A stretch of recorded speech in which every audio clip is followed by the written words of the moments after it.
Ô pessoal, tudo bem? Hoje quem está aqui com a gente é Edson Boaventura, ufólogo renomado aqui no Brasil.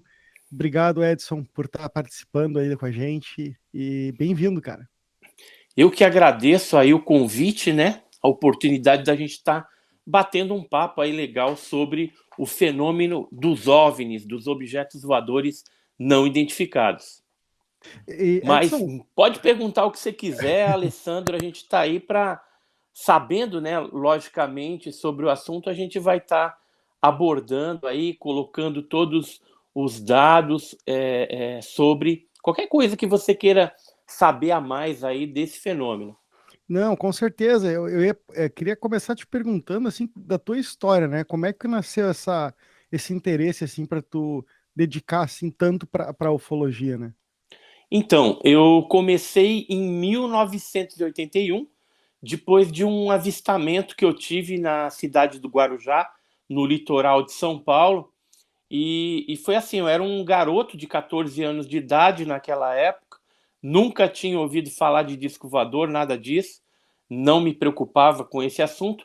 E aí a minha mãe, né, era noite, ela saiu para recolher umas roupas no varal, né, a gente morava numa edícula, numa casa que fica no fundo do terreno, e ela saiu, daí um tempinho, ela deu um grito lá fora. Eu e mais o meu irmão, o Marcos, que era menor, né, tinha 9 anos na época, saímos para acudir a minha mãe, porque a gente pensou que era um bicho ali, alguma coisa que ela tivesse visto, sei lá. E aí quando a gente sai para fora, que a gente olha para cima assim, a gente vê um objeto imenso, né, alaranjado, e sem ruído nenhum e andando assim num movimento ascendente, e por baixo dele soltava pequenos objetos arredondados, avermelhados, que pulsavam. O objeto maior não, ele ficava naquela cor estática, né, até um certo momento em que ele se posicionou sobre a cidade de Santos.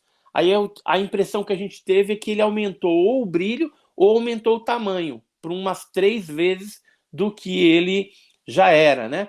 E de repente, naquele momento que ele aumenta o brilho, não demora muitos segundos, ele volta àquele tamanho normal e faz um movimento ascendente como se fosse um anzol.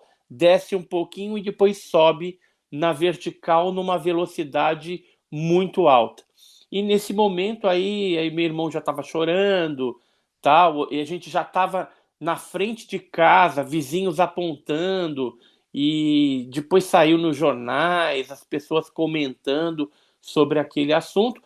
Isso foi num domingo, eu lembro, porque tinha Silvio Santos, a gente estava assistindo, eu e meu irmão, e na segunda-feira, como eu já trabalhava no Banco do Brasil, como menor aprendiz, né, aqueles guardinhas, né, e aí eu cheguei lá, comentei com um guarda chamado Ledo, né, o apelido dele era Ledo, mas o nome é Ledinildo Azevedo Ledo de Mello, e aí ele falou assim, olha, o que você viu aí é um OVNI, é um objeto voador não identificado. Eu falei, OVNI, o que é isso?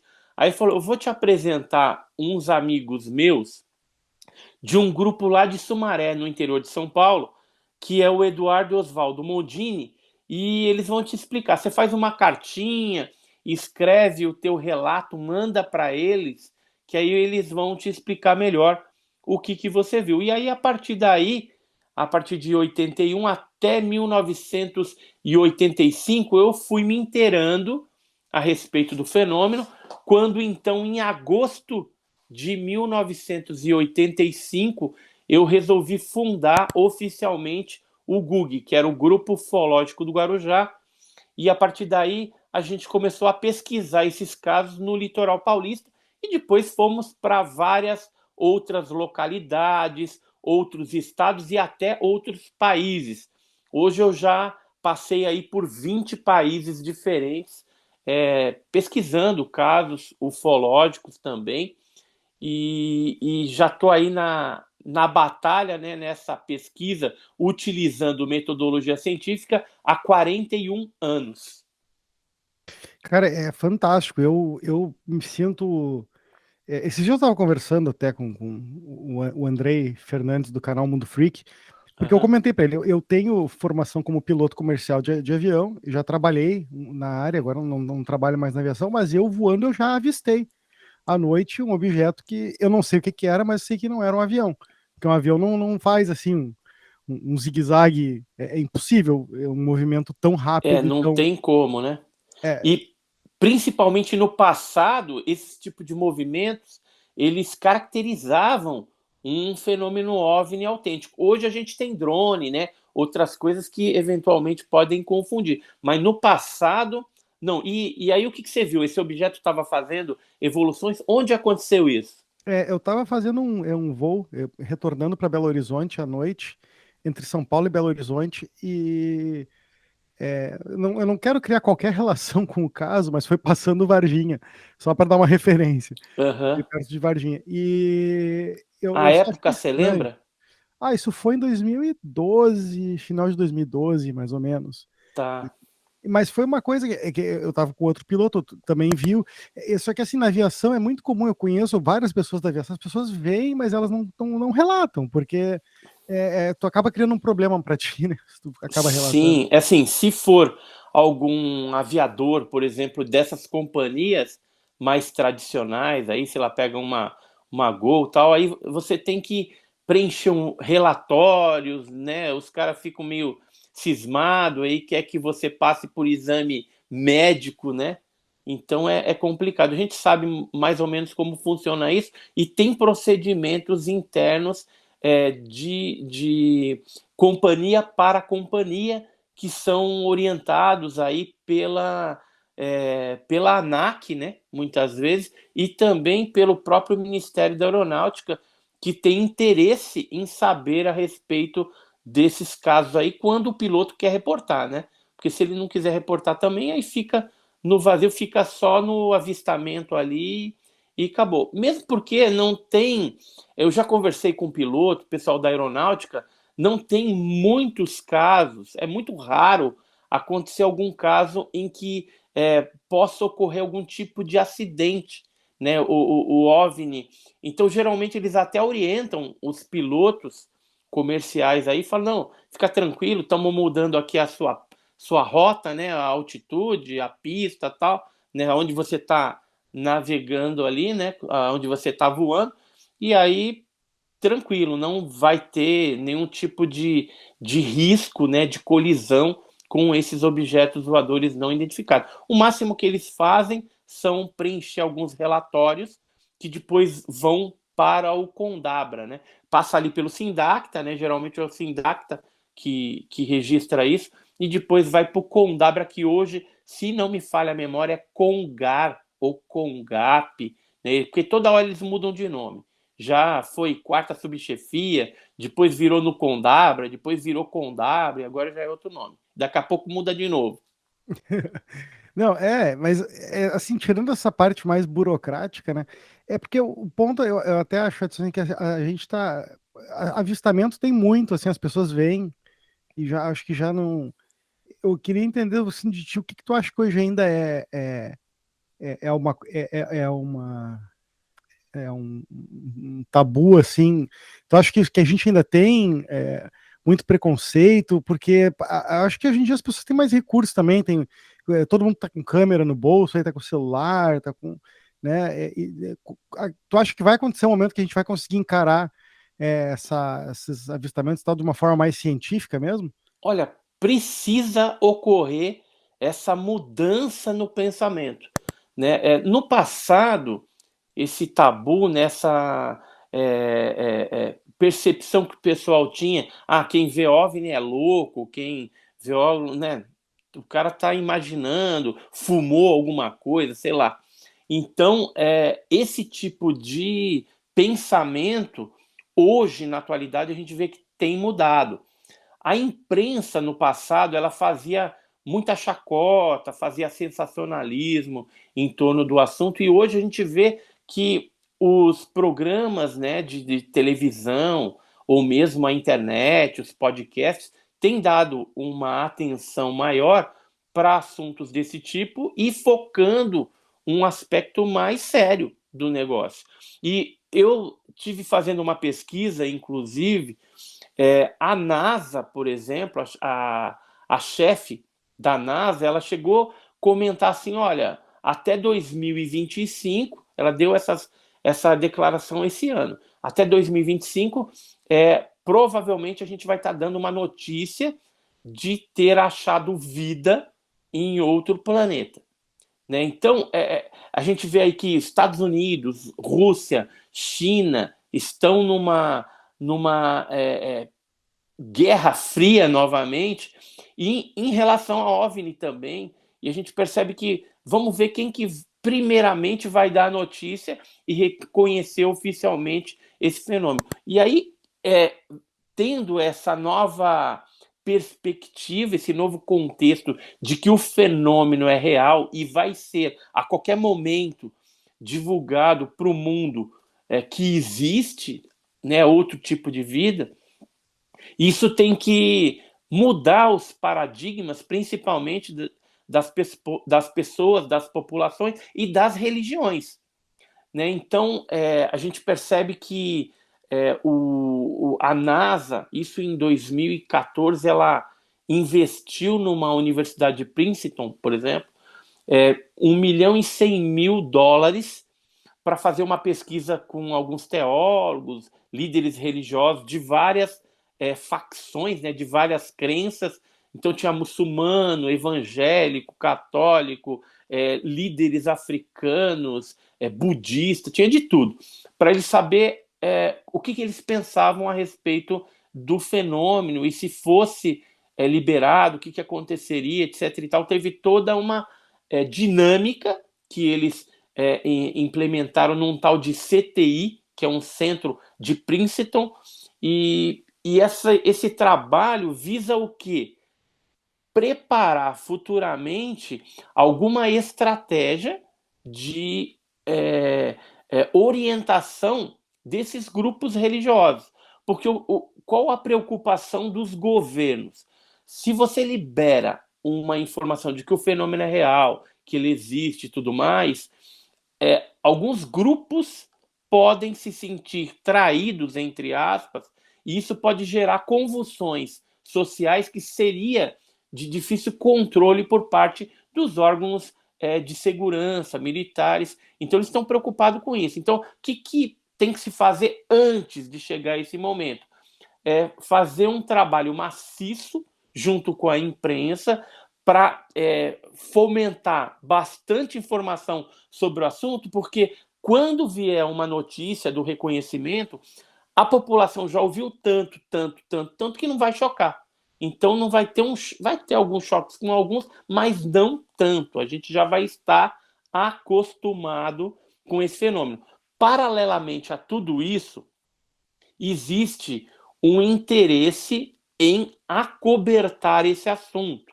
Por quê? Porque a tecnologia desses objetos voadores não identificados é algo que essas potências, as inteligências dos países, os militares, principalmente dos principais países, Estados Unidos, China, Rússia, né, os que estão aí na ponta, eles querem deter essa tecnologia porque é uma tecnologia de ponta que colocaria o país deles na frente dos outros. E, inclusive, usando aí, de repente, essa tecnologia com fins bélicos para dominar outros países, porque a gente sabe, o ser humano, o terrestre, ele é bélico mesmo. E ele, se sabe que tem uma tecnologia mais avançada, ele quer deter isso, conhecer, de repente fazer um processo de engenharia reversa para pegar o disco voador ali acidentado, ou algum fragmento, ou algum metal, né, que eles chamam atualmente de metamateriais ou de ultramateriais, né, porque já tem também os ultramateriais, e com isso eles aplicarem em tecnologias terrestres, seja discos voadores terrestres, ou algum tipo de armamento, ou na parte da medicina, da comunicação, da parte de drone também, né, que eu fico imaginando que o avanço nesse aspecto de drones foi algo estupendo, né?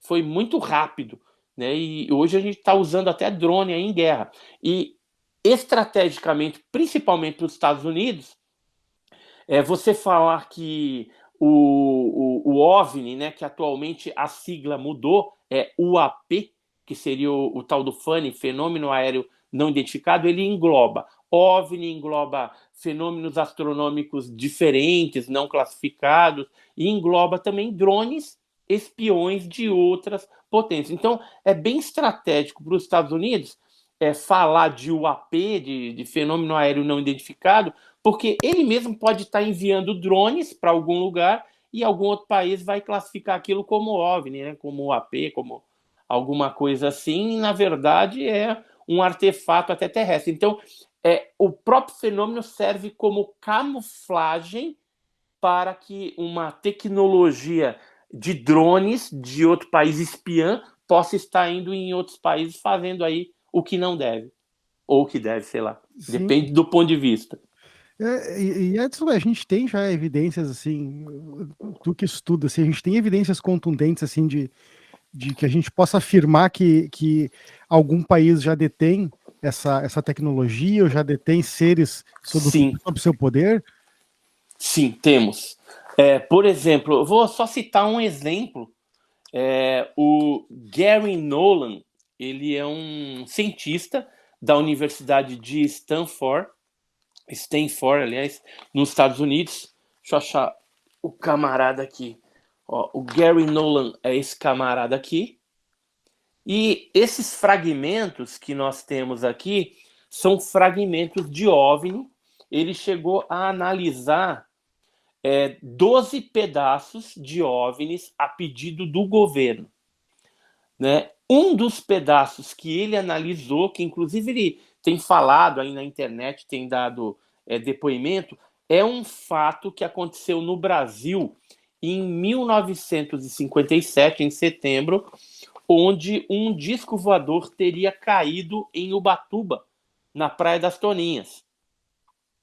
Tá? E naquela época, já em jornais, por exemplo, da década de 60, eles já afirmavam, né, que os pedaços daquele metal seriam de uma procedência extraterrestre. Isso já naquela época falava a respeito disso, porque era um metal com alto grau de pureza de magnésio.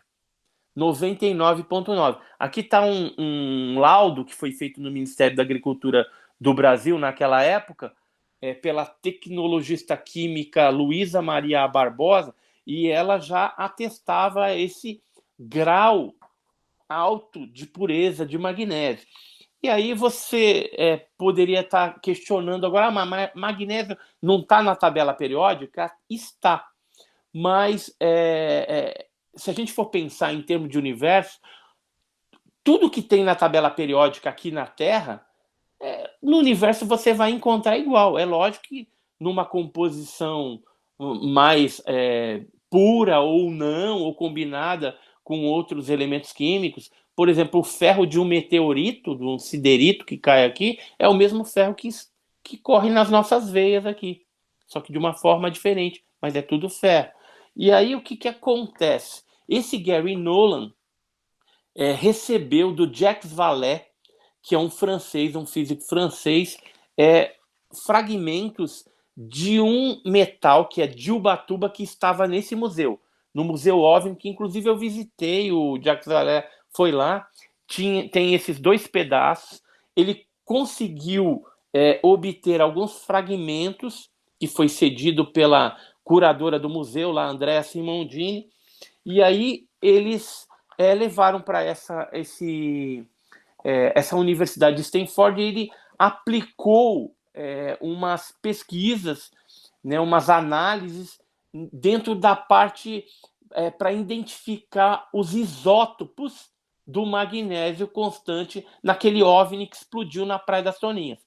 E aí ele se surpreendeu, porque o OVNI, o pedaço do OVNI, ele tinha uma diferença de 30% nos isótopos em relação ao magnésio terrestre. Ou seja, aquilo não é magnésio terrestre. Ele foi questionado já por algumas pessoas, mas aqui na Terra a gente conseguiria mexer nos isótopos do magnésio para chegar nesse nível do coisa? Ele falou, dá para fazer isso, mas eu tenho, na verdade, 2 dúvidas. por que alguém faria isso para mudar? E segundo, para fazer isso seria um processo muito caro, você gastaria muito dinheiro para fazer. E por que você mudaria o isótopo desse material? Nós temos em nosso poder 4 fragmentos desse evento, do objeto voador não identificado que caiu em Ubatuba, e eu cheguei a fazer, inclusive, algumas análises, já fiz 2 análises na USP, na Universidade de São Paulo. Essa aqui é uma das análises, é bem extenso aqui o processo de análise que eles fizeram, e no final eles concluem aqui que realmente esse material é 99,3% de magnésio puro, sendo que o 0,7 seria óxido de magnésio, magnésio enferrujado.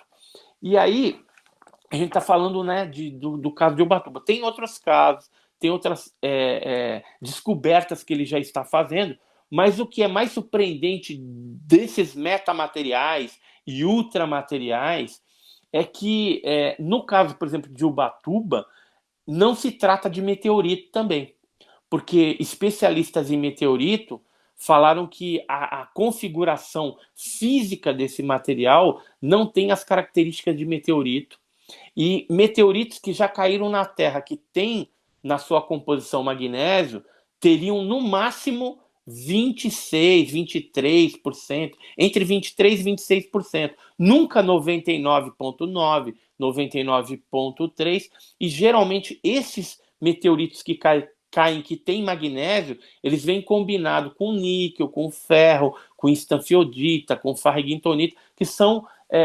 elementos que até tipificam que aquilo é um meteorito, algo que veio de fora. Agora, como a gente está falando dos metamateriais e ultramateriais, o que aconteceu de estrondoso também? No dia 26 de dezembro de 2017, um pesquisador chamado Anthony Bragaglia, ele requisitou informações oficiais para a Agência de Inteligência e Defesa norte-americana, que é o DIA, né? E tem a lei lá, a Lei de Liberdade de Informação. Ele pediu se tinha alguma coisa que o Pentágono contratou o Robert Bigelow, ou Bigelow Aerospace, para mexer com esses metamateriais ou ultramateriais. E aí foi liberado para ele um documento em que esse documento falava que o Pentágono pagou uma soma alta de dólares, de milhares de dólares, para que eles já começassem a mexer nesses materiais, e não só isso, ele criasse instalações especialmente modificadas, né, para abrigar, para guardar esse material advindo de quedas e de acidentes com OVNIs que o Pentágono detinha, né? Então, isso está em documentos oficiais, né, liberados pelo FOIA, do DIA, do Departamento de Inteligência norte-americano. Então, existe sim já algumas agências espaciais, seja grupos civis ou grupos militares, trabalhando com isso. Alguns trabalham na parte física, em termos de metal, outros trabalham na parte biológica, e já é uma outra universidade, e tem a Universidade de Princeton, que estava trabalhando a parte psicológica da coisa, né? Como que as pessoas vão reagir. Então, assim, há desde longa data um interesse muito grande em cima disso, embora essas pesquisas com esses materiais ufológicos correm dentro de um acobertamento, né, dessas agências de governo, né? Tanto é que o ex-presidente Trump, por exemplo, quando ele estava no governo lá, ele criou lá o grupo, né, espacial, lá, a frota espacial, que é já pensando esse tipo de coisa. Foi meio rechaçado, tal, mas isso daí já existia também um grupo de elite na Inglaterra, que é o SAS, que tá treinado, se vier algum alienígena, alguma coisa, eles têm lá a estratégia dele de como atuar, isso é oficial, né? E tem também aquela petição que o ex-presidente Trump tinha feito para o Pentágono liberar o que eles sabiam a respeito dos OVNIs, aí, dos UAPs. Aí foi feito aquele relatório preliminar, liberado em junho de 2021, e agora já liberaram mais coisas aí sobre esse aspecto. Mas isso tudo aí foi uma jogada, já preparando e para pedir mais orçamento para o Pentágono para aplicar na pesquisa de OVNI, inclusive num sistema informatizado que já daria para o Pentágono informações. Por exemplo, você alimenta ele com os dados, com as características do avistamento, e o próprio programa teria um algoritmo que fala assim, olha, isso aí que avistou pelas características é um balão, ou pelas características é um drone da Rússia, ou da China, ou é um OVNI mesmo, entendeu? Ou é algo inexplicado. Então, essa grana, todo esse trabalho que o Trump fez foi justamente para eles pedirem mais orçamento para aplicar em investigação de OVNI, porque eles já têm essa investigação, mas queriam mais, para entender melhor a respeito disso. E tem a parte da guerra nas estrelas, né? Que já é algo mais antigo e que muitos satélites aí estão preparados para um monte de coisa que geralmente a população não sabe o que está acontecendo, mas não é só contra os países aqui da própria Terra, mas é algo já prevendo, talvez, uma invasão que viesse aí em algum momento acontecer no planeta Terra, já que dentro do nosso sistema planetário, quem vem de fora e olha a Terra, o nosso planeta é o que mais chama atenção, por causa do mar, tudo. Então, aquela coisa azul, bonita, e aí eles vêm para cá, cara, para fazer o quê? Explorar a nossos recursos minerais, naturais, o próprio ser humano, sei lá, o DNA do ser humano, animais, aí tem mutilações de animais, mutilações humanas, abduções, implantes, né, que às vezes eles implantam as pessoas, tem aquele fenômeno do chupa-cabra, que parece que está voltando, teve alguns ataques aí, foi muito forte na década de 90 e agora parece que está ressuscitando esse negócio de novo, então parece que é uma onda, né, ele atua em ondas, então é um fenômeno imprevisível, conturbador, que a gente não tem controle, que os militares estão preocupados com isso, mas infelizmente acobertam do público. O público é o mais afetado, mas infelizmente fica aí dormindo em berço esplêndido. E aí, alguns ufólogos aí mais sérios, como eu, se levantaram agora, nesse momento, justamente para clamar, para gritar aos quatro ventos, falar, ó, pessoal, fica atento, alguma coisa está acontecendo, né? As religiões já estão antenadas, a NASA já está antenada, os militares têm procedimentos, têm normativas, e os ufólogos que estão no meio civil têm que fazer esse trabalho aí, e parece que a gente não vai ser silenciado, porque os próprios militares estão incentivando os civis a continuarem a fazer esse trabalho. No passado, por exemplo, em Varginha, eu sofri ameaça, mas atualmente não estou sofrendo nenhum tipo de ameaça.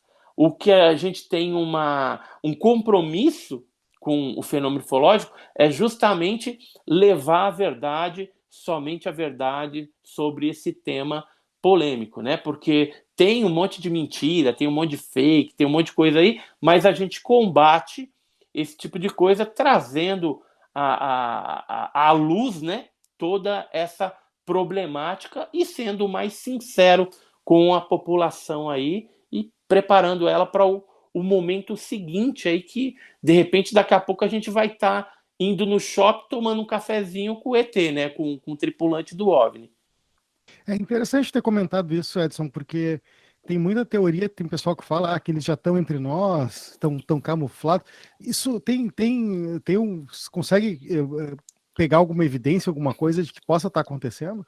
Olha, não tem prova disso, Mas, assim, eu também não descarto a possibilidade disso, de repente, acontecer em algum momento ou estar acontecendo, porque, assim, tem muita teoria da conspiração. E eu fico pensando assim, se tivesse alguém realmente que fosse tomado por um ser alienígena, alguma coisa, que nem uns falam que tá no corpo lá, o reptiliano, na rainha da Inglaterra, por exemplo, um negócio absurdo que a gente ouve por aí. Se fosse dessa forma, já tinham pego a mulher lá para estudar, já tinham dissecado ela de cima a baixo. Então, é algo pouco provável, né? Mas que a gente não pode descartar. Deixa lá na prateleira. Agora, eu acho que é muito risco também para um tripulante de OVNI correr um risco desse, né? Sendo que o ser humano é muito curioso e se alguém for descoberto, um alienígena está no corpo de uma pessoa e ele for descoberto, está lascado. Ele vai parar num laboratório e vai ser aberto de cima a baixo. E isso até hoje a gente não tem nenhuma prova disso. Então, muitas coisas a gente tem que tomar cuidado porque podem ser contra-informação ou desinformação, né? E implantada, às vezes, pelo próprio ufólogo, pelos próprios pesquisadores, e às vezes que estão sendo pagos por essas agências para desinformar, tá? Porque tem gente vendida na ufologia, infelizmente. Eu tenho que falar essa verdade aqui. Tem pessoas que recebem dinheiro de agências, de militares, para fazer desinformação. Eu, por enquanto, não recebi dinheiro nenhum de ninguém. Então, eu procuro fazer um trabalho sério, divulgando a verdade. Realmente, ó, tá acontecendo assim, assim, isso é verdade, isso não é, né? Que nem as pessoas falam, e o ET Bilu é verdade? Não, é a maior mentira, é um fake. E os crop circles, é verdade? Não, também é outra mentira, são grupos especializados que fazem aquelas marcas na plantação já há muitos anos, e é uma competição que eles têm. Quem que faz o mais bonito, o maior, o mais assim, assado, e todo mundo ganha grana lá, né? Que aí vai uns doidinhos para lá, quem entrar dentro do circo, aí eles cobram de 1 a 2 libras para entrar dentro do circo, e o cara sente alguma coisa lá dentro, né? Mas você acha que o ET vai vir lá, sabe lá de onde, para vir fazer desenho em plantação, né, de milho, de cevada? Não vem, cara. E por que isso acontece lá? Porque os grupos especializados, os Cyclomakers, né, é só entrar na internet aí, colocar no Google Cyclomakers, você vai ver como é que é feito isso daí. É com tabuinha, com cordas, né? E tem gente que acredita nisso.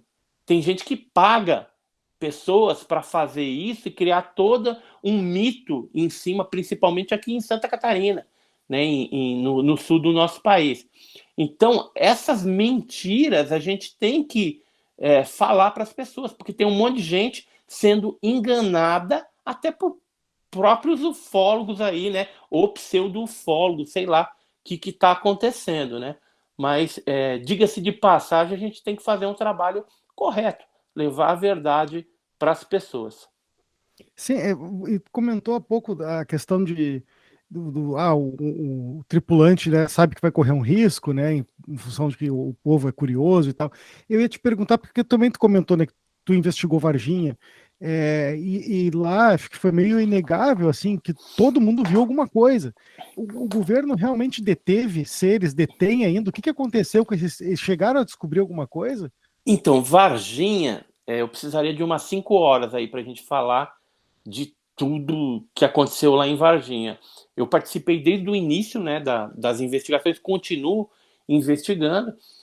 Caiu uma nave lá, foram capturados seres, levaram para a Unicamp, alguns foram levados para bases aqui do Brasil, os da Unicamp depois foram levados para a Área 51 lá nos Estados Unidos, né? Então tem tudo isso. E uma das criaturas que teria tido interação com o Marco Elixerese, que é um policial militar, que capturou ela com a mão, ele teria morrido em circunstâncias estranhas, né? A própria família, na época, se falou bastante. O Marco Elixerese é esse camarada aqui, ó. Esse é o Marco Elixerez. Então ele teria capturado e sofreu um arranhão na axila, e aí teria rasgado a camisa dele, e talvez aquela substância oleosa que tinha no corpo da criatura de Varginha poderia ter alguma substância tóxica ali, e acabou levando ele à morte. A gente ficou sabendo que não só o Marco Elixerez teria falecido em situações estranhas, mas também alguns outros civis, e alguns foram autopsiados, alguns foram levados para o cemitério dos Amarais, lá em Campinas.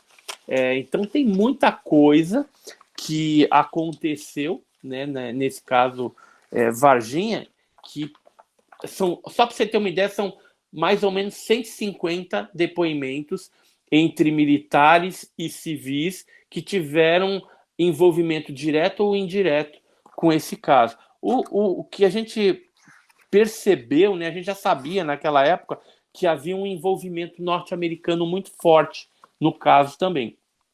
Mas o que foi surpreendente é que em 2021 houve uma live num canal chamado Espaço Aéreo, e estava lá vários ex-controladores de tráfego aéreo, e num determinado momento foi perguntado para esses ex-controladores se eles tinham alguma história sobre OVNI, né, enquanto estavam ali na operação, fazendo o seu trabalho.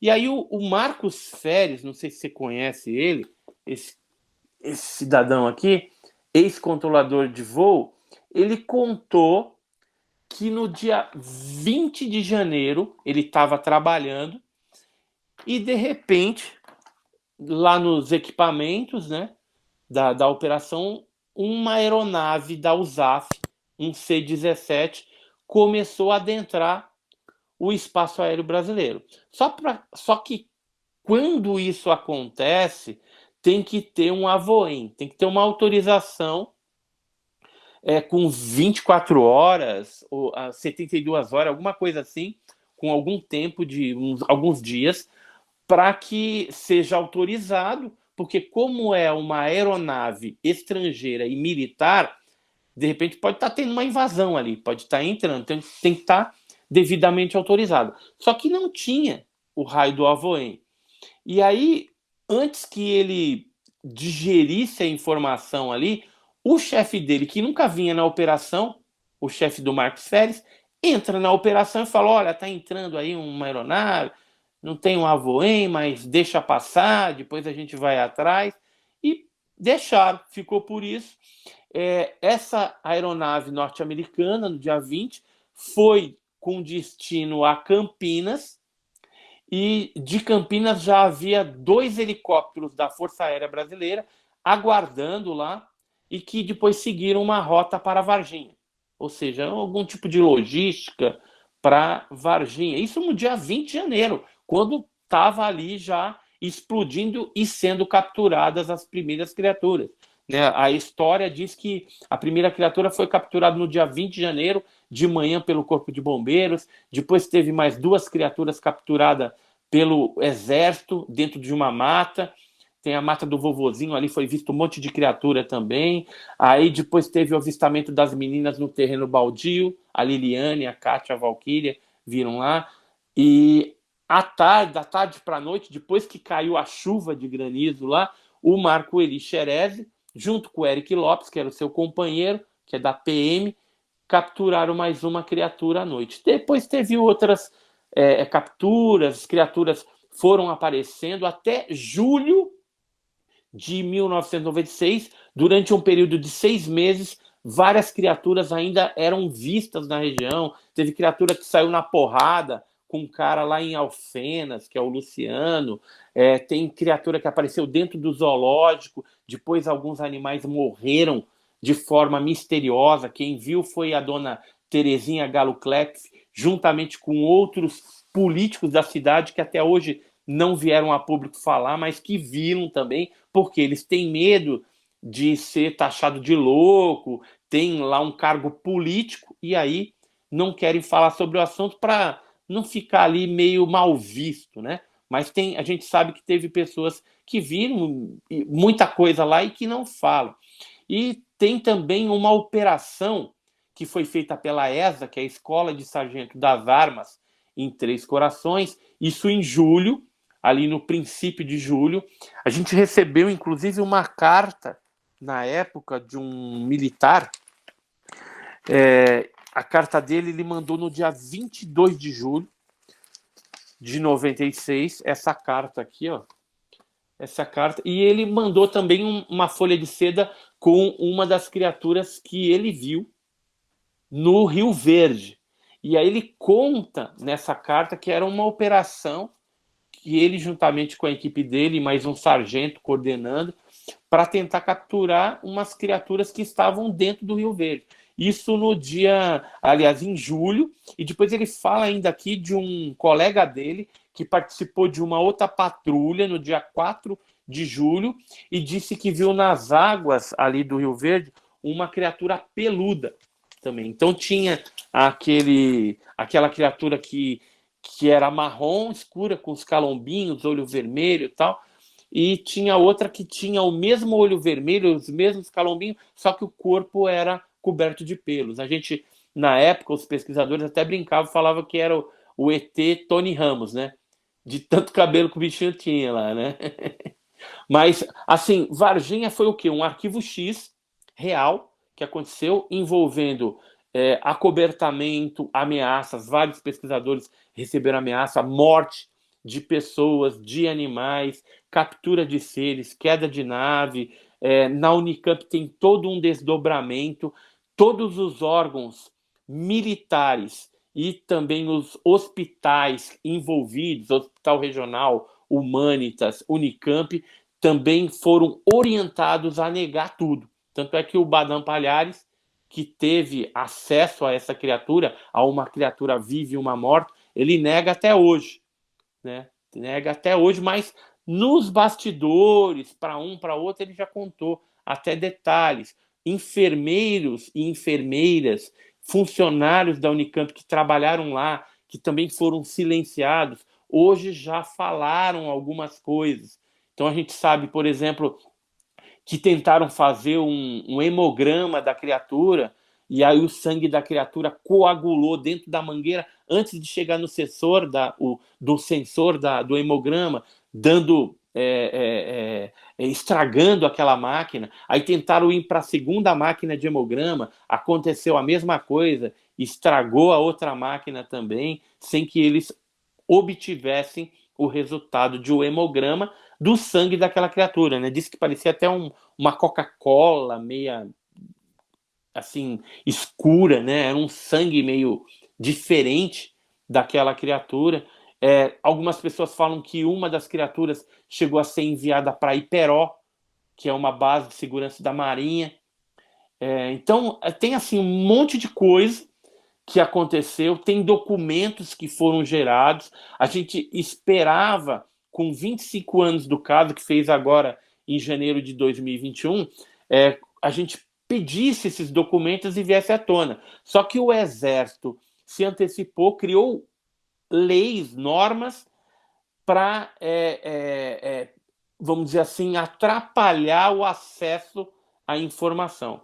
Tanto é que está rolando os negócios aí com advogado, de processo, para tentar trazer à tona algumas coisas dessas. Teve reunião que foi feita na calada da noite em Campinas, sendo que o alto comando do Exército nunca tinha se reunido fora de uma capital, né? Então, Campinas não é capital de nada. E lá estiveram, naquela época, por causa da criatura de Varginha, 29 generais e o ministro do Exército, Zenildo Zoroastro de Lucena. Então, isso foi algo inédito que aconteceu, e essa ata, por exemplo, dessa reunião, eles estão fazendo aí corpo duro e não querem deixar, porque com certeza tem alguma coisa falando ali a respeito do caso Varginha também. Tem outras coisas aí falando do transporte da nave, do transporte das criaturas. Algumas alguns relatórios desses também sumiram. Os equipamentos, só para você ter uma ideia, os equipamentos utilizados nas análises com a criatura viva e com a criatura morta na Unicamp, todos os equipamentos foram substituídos, modernizados, ou seja, os Estados Unidos encaixotou tudo aquilo, inclusive as máquinas de hemograma pifadas lá, e substituiu por novas, mas eles colocaram o mesmo número de série para não ter pistas, né? Então, para ficar parecendo que não, aquela máquina sempre esteve lá. Mas trocaram tudo. No setor, por exemplo, da doutora Fátima lá, todos os equipamentos foram trocados, modernizados, microscópio, o que passou na mão ali da criatura para analisar alguma coisa, eles substituíram, porque se ficou alguma evidência, algum DNA, alguma coisa, os americanos eles são muito vivos para limpar todo tipo de evidência, já que eles estavam ali coordenando toda essa ação, né, de Varginha. Dizem até que quem atingiu aquele objeto voador não identificado foram os americanos. Então eles sabiam com precisão qual era a latitude e a longitude onde ia cair, e eles comunicaram, o NORAD norte-americano comunicou o governo brasileiro para que eles fossem para lá rapidamente fazer os procedimentos lá, os primeiros procedimentos, e tudo isso foi articulado muito rapidamente com a aeronáutica brasileira. Como não havia na região uma base da aeronáutica próxima, a base militar mais próxima era a ESA, que é a Escola de Sargento das Armas, em Três Corações, ficava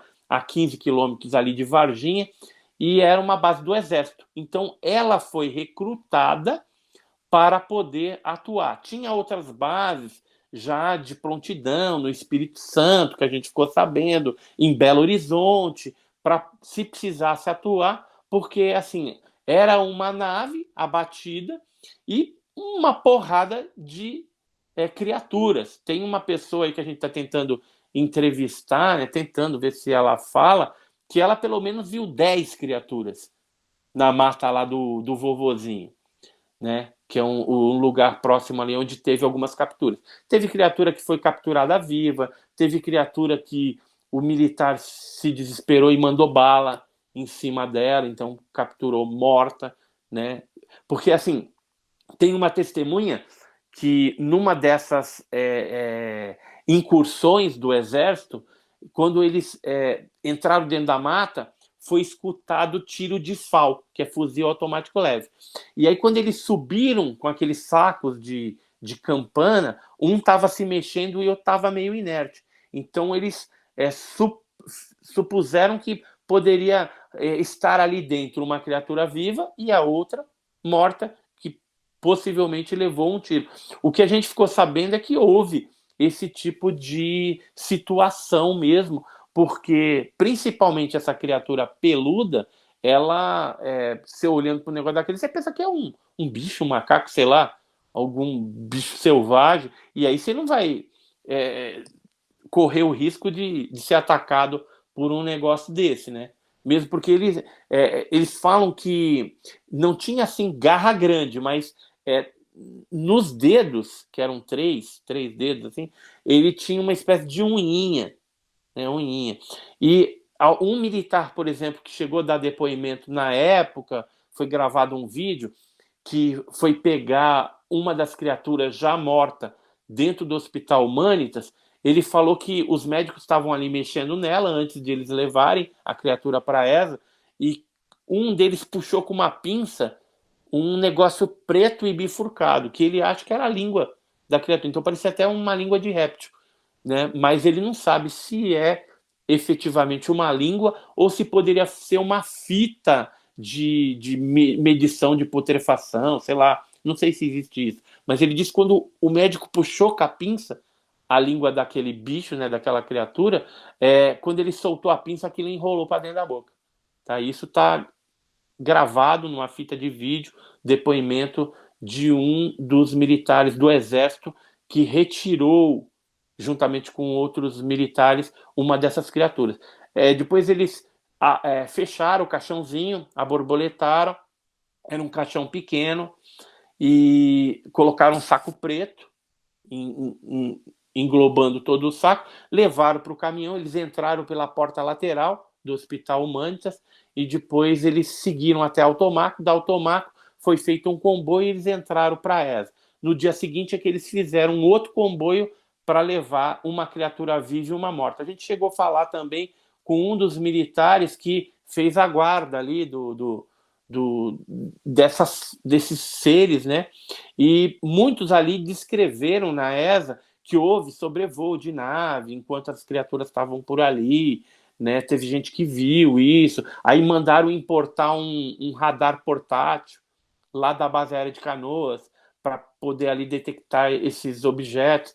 Quando foi para Unicamp, tem alguns funcionários vigilantes lá que dizem que no prédio do IFCH, onde ficou essas criaturas, à noite ficava um OVNI, bem no lugar ali onde tinha essas criaturas lá.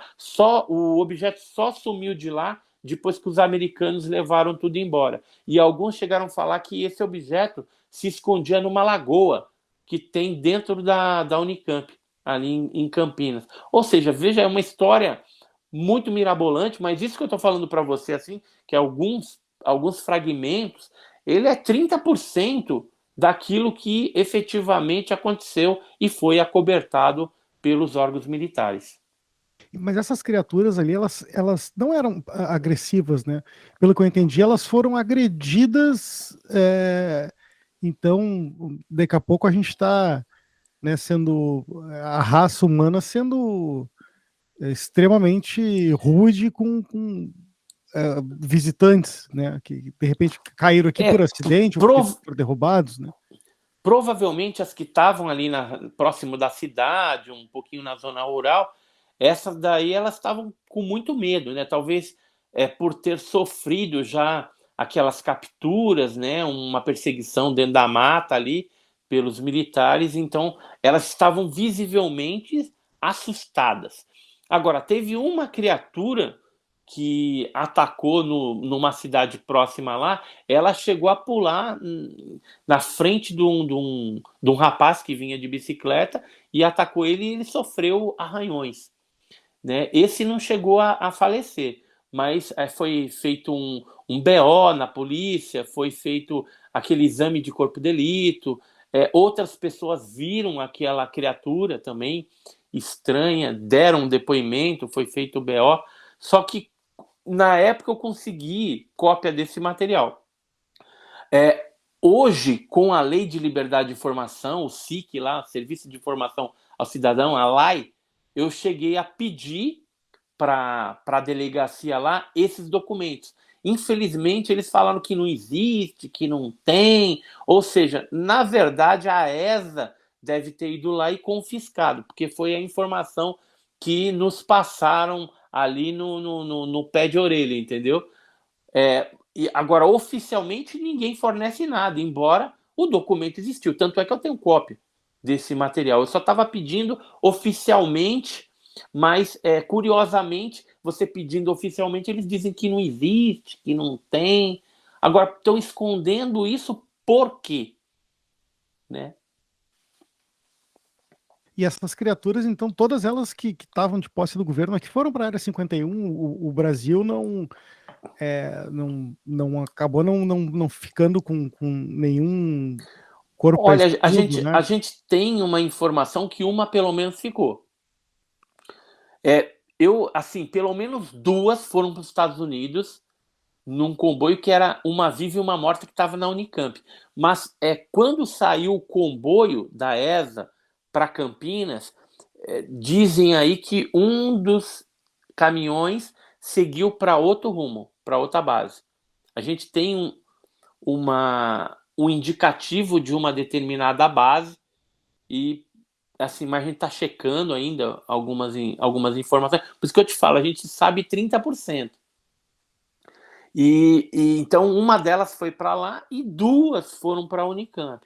Ou seja, como eram pelo menos 3, 4, que foram capturados num primeiro momento, né? Porque teve outras depois.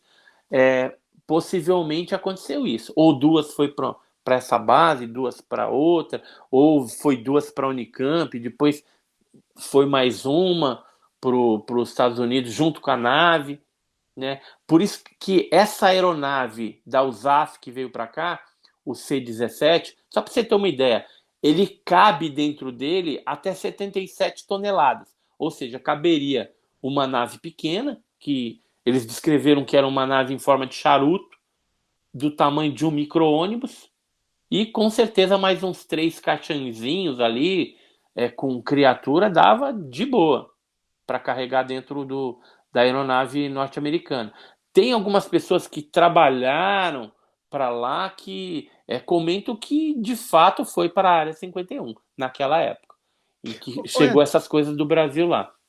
E assim, o Brasil teve vários registros já de casos ufológicos bem inegáveis, né? Tipo a Noite dos OVNIs, acho que foi em 86, 88 por ali, né? 86, 19 de maio de 86. Eu queria te perguntar assim, olhando para todos esses casos que a gente já teve, Varginha, a Noite dos OVNIs, teve a Operação Prato, a gente tem uma ideia de quantas espécies diferentes de alienígenas estariam envolvidas? Ou é sempre uma, é sempre a mesma, ou não dá para dizer?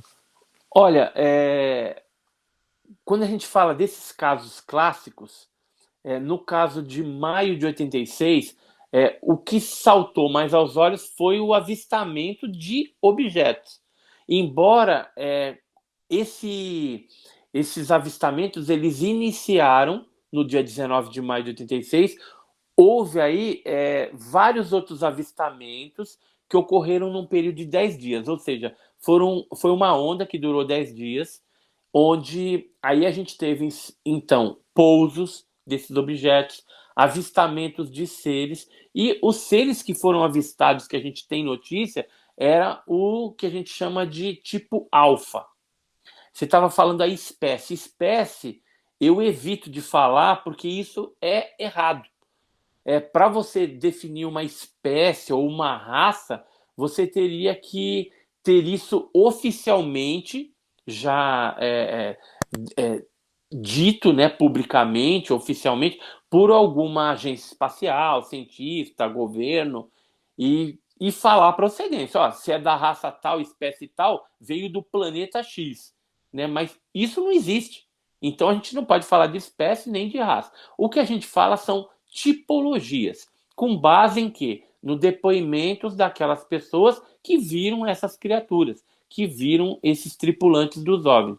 Então, o mais comum nesses casos mais pitorescos aí é o tipo alfa, aquele baixinho, cabeçudo, com olho preto, né? Que corresponde a 80% dos casos. O caso de Varginha, especificamente, ele está dentro de uma tipologia que corresponde a 5%. Então, a criatura de Varginha, tudo indica que era uma espécie de animal treinado para cumprir determinada programação. Talvez um ser mais subalterno, e por isso que foi capturado. E provavelmente dentro da nave poderia ter até algum outro tipo mais evoluído, talvez até o próprio tipo alfa, que esse não foi capturado. Esse deve ter sido resgatado pelas naves. E depois eles foram atrás dos cachorrinhos ali do ET, né? Os mais inferiores. Mas todos esses casos, Operação Prato, por exemplo, a gente teve caso de Grays também, desses baixinhos, tipo alfa, e teve tipo beta. O beta é parecido com o ser humano. Às vezes ele é loirão, né? Uma feição mais bonita. Esse corresponde a 15% dos casos. Mas na Operação Prato a gente teve poucos casos envolvendo tripulantes, mas com tipologias diferentes. Então tinham seres que pareciam répteis também, com uma pele mais escamosa, esquisita. Tinha o Grey e tinha também o Beta, que eram esses loiros. Aí. Então tinha os 3 tipos ali no caso da Operação Prato. Quando envolve esses casos clássicos aí, né, ataques a pessoas, como ocorreu na Operação Prato, ou detecção de radar, como aconteceu na noite oficial dos OVNIs, em 86, ou Varginha, que abateram a nave, pegaram as criaturas, pegaram a nave, ou em outros casos também, acidente de um objeto não identificado em Leme, ou o objeto que caiu em São Simão, ou o objeto que caiu, por exemplo, entre São Paulo e Curitiba, que é descrito nos documentos oficiais americanos da embaixada daquela época, da década de 60, que agora foram liberados pela Lei de Liberdade de Informação e que contam, né, que o OVNI foi levado para São José dos Campos, para o DCTA, o CTA lá, e de lá foi para a NASA. Isso está tudo descrito nos documentos norte-americanos. Só que quando você pede o correspondente dessa documentação para as bases brasileiras, os caras dão um perdido e falam que não existe. Entendeu? Então, os americanos sempre estiveram escondendo e envolvidos com isso. Por exemplo, na noite oficial dos OVNIs, a gente tem um documento liberado pela Lei de Liberdade de Informação do DIA, Departamento de Defesa, saindo de Brasília para cópia para o Rio de Janeiro e indo para Washington, e que fala aqui, ó, 3 diferentes tipos de radares nos fazem acreditar que alguma coisa sobrevoa o Brasil na noite de 19 de maio. Ou seja, um documento americano, um telex, aí, um fax, que fala a respeito desse caso. Então, eles sempre estão aí de olho em todas essas coisas. E o acobertamento que é impetrado pelos norte-americanos é seguido pelos brasileiros. E normativamente também. Né? Tem normativos brasileiros, militares, que preveem isso. Então, a gente não pode criticar militares. A gente tem que criticar os normativos, porque os militares estão apenas cumprindo ordens. Quando eles escondem, é porque estão cumprindo ordens. Um ou outro, que às vezes, vamos dizer assim, a ânsia de divulgar isso fala mais alto, então ele fala. Mas aí ele vai pedir para você o sigilo do nome dele, ele vai te passar informação fidedigna, se ele não estiver fazendo contra-informação também, porque isso também tem. E se ele estiver passando a verdade, ele vai falar, eu preciso que mantenha o sigilo, porque eu assinei um termo de confidencialidade, foi pedido que eu mantivesse o sigilo, e se descobrirem que eu falo, eu estou lascado. Né? Eu posso pegar alguns anos de prisão, se for um termo de confidencialidade, 14 anos de prisão, ele vai sofrer algumas sanções, ele vai ficar queimado na arma, né, na força, ali onde ele pertence, os amigos dele vão enxergá-lo como um traidor. Então, é assim que funciona. Agora, eu, por exemplo, não tenho vínculo nenhum militar. Conheço um monte de militar, tem um monte de militar que são amigos, que me vazam documentos, falam, Edson, continua, faz, seu trabalho é sério, e a gente não pode, mas você pode. Então você vai ser a nossa boca lá fora, né, contando todo isso que está acontecendo e que está sendo acobertado por conta de um acordo entre os brasileiros e os americanos. Os americanos exigem esse acobertamento. E aí a gente vive nessa situação, como um país aí de terceiro mundo e que tem que pedir a bênção para os americanos. Infelizmente, em relação ao fenômeno OVNI, é isso que acontece. Interessante, Edson. Mas, poxa, cara, eu queria te agradecer pelo papo aí, achei que foi bem bacana, a gente fez nossa, conseguiu... Apesar de ter sido um pouco mais de uma hora de conversa, né, é tão extenso esse assunto que a gente não consegue nem arranhar a superfície, né, só para... Exatamente, tem muita coisa, né, dentro desse assunto, e assim, quando a gente aborda mais profundamente, cada vez vai aprofundando mais, aí vai puxando mais o novelo de lã e vai aparecendo mais coisa, né, e assim, algo está acontecendo. A gente não pode tapar os olhos nem os ouvidos para isso que está acontecendo. Está sendo, por exemplo, para esses países, muito difícil tapar o sol com a peneira. Não dá mais. Então vai chegar um momento em que vai ter que ser liberado, vai ter que ser reconhecido de alguma forma, só que isso tem que ter uma estratégia, uma preparação. E o momento da preparação, eu entendo ou percebo pelo contexto que está acontecendo agora. É agora que vai acontecer isso. Então, talvez aí num prazo de 3, 4, 5 anos, a gente já tenha uma mudança de paradigma muito grande. E aí as pessoas vão ter que conviver com uma percepção não simplória, egoísta, terrestre, mas começar a pensar mais em termos de universo, alguma coisa mais cósmica, né, maior, né, de você estar inserido não só no planeta Terra, mas em algo cósmico, em algo, né, porque Deus, ele não colocou vida só aqui, né? O universo é vastíssimo. Exoplanetas está cheio por aí. A prerrogativa da vida não é só daqui. O que é mais absurdo a gente pensar? Que a gente está sozinho aqui no planeta ou que exista vida em outro lugar? Né? Para mim, é mais assustador pensar, meu, que eu estou sozinho aqui nesse grãozinho de areia. Pô, Deus só colocou vida aqui, meu? Não. Então, existe outros tipos de vida, alguns parecidos com a gente, humanoides, ou mesmo unicelular, de algum outro tipo de forma, e isso a ciência ela admite, que em algum momento vai encontrar, né? Já estão querendo fazer expedição para Marte, porque acham que na parte subterrânea de Marte tem água lá, então pode ter algum tipo de ser vivo também. Então, o pessoal está antenado na descoberta de vida. Isso aí é algo inevitável. E a gente pensar que está sozinho no universo, a gente limitar o poder criativo de Deus. Com certeza, Edson. Poxa, cara, muito obrigado novamente aí. Te desejo todo sucesso e, cara, se tiver alguma notícia, alguma novidade, tá o canal sempre Olha, aberto também aí para divulgar. eu que agradeço aí a oportunidade, né, de estar conversando. Quando você quiser que a gente volte, a gente marca aí, a gente pode estar voltando outras vezes também. E depois você me passa lá no WhatsApp, me passa o teu endereço, que eu vou te mandar a revista. Eu sou coeditor da revista OVNI Pesquisa.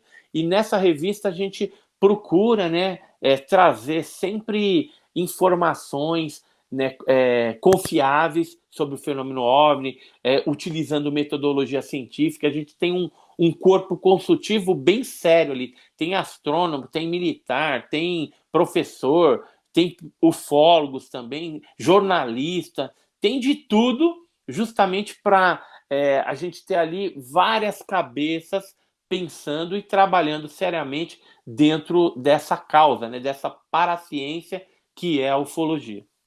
Oh, tá certo, cara, pode deixar.